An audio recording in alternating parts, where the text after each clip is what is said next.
मित्रांनो, जेव्हा आपण प्रोसेस्ड फूडचा विचार करतो किंवा जंक फूडचा विचार करतो, तेव्हा ते इतकं का खपतं? थोडक्यात बिस्किटं का खपतात आणि सफरचंद का खपत नाहीत? किंवा फ्राईज का खपतात आणि पेरू का खपत नाहीत?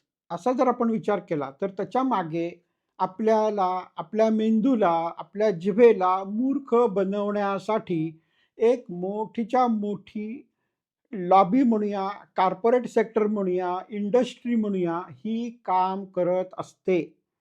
कारण आपण मूर्ख बनण्यावरती त्यांचा खप अवलंबून आहे, त्यांचा प्रॉफिट अवलंबून आहे आणि त्यांचं पूर्ण संपत्ती त्याच्यावरती अवलंबून आहे. आपण आपल्या तोंडामध्ये पेरूची फोड घालतो आहे का McDonald'sचे फ्राईज घालतो आहे, ह्याच्यावरती McDonald'ला किती प्रॉफिट मिळतो हे ठरतं. आणि आपल्या मेंदूला आणि जिभेला मूर्ख बनवण्यासाठी ह्या पदार्थांना हायपर पॅलेटेबल बनवलं जातं.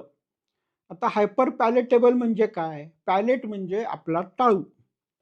म्हणजे थोडक्यात एखादी गोष्ट पॅलेटेबल असते म्हणजे ती खायला सोपी असते.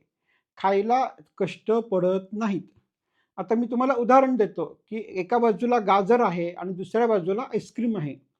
जेव्हा मी आईस्क्रीमचा एक घास तोंडामध्ये घेतो, मला चावायला लागत नाही.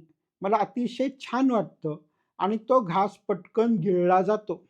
हे जे पटकन गिळण्याची जी प्रोसेस आहे, त्याला आपण हायपर पॅलेटेबिलिटी असं म्हणतो. आणि जेव्हा पदार्थ हा हायपर पॅलेटेबल बनवला जातो, तेव्हा त्याचा खप हा लगेच वाढतो. हे पुन्हा-पुन्हा सिद्ध झालेलं आहे. परंतु जर आपण हे हायपर पॅलेटेबल पदार्थ खाल्ले, तर ते एक तर आपण खूप खातो, कारण हे पटकन गिळले जातात.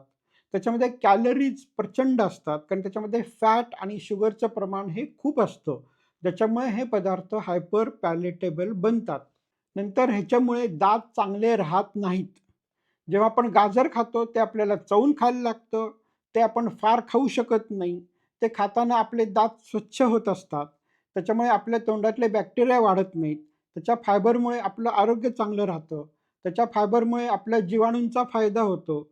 त्याच्यामुळे असं लक्षात घेऊया, की एखादा पदार्थ खायला सोपा आहे, म्हणजे तो खायला चांगला नाहीये. एवढं आपण सोपं लक्षात ठेवलं, तर आपण चांगलं काय आणि वाईट काय हे ठरवू शकू आणि त्याप्रमाणे आपलं आरोग्य चांगलं ठेवायला आपल्याला सोपं जाईल.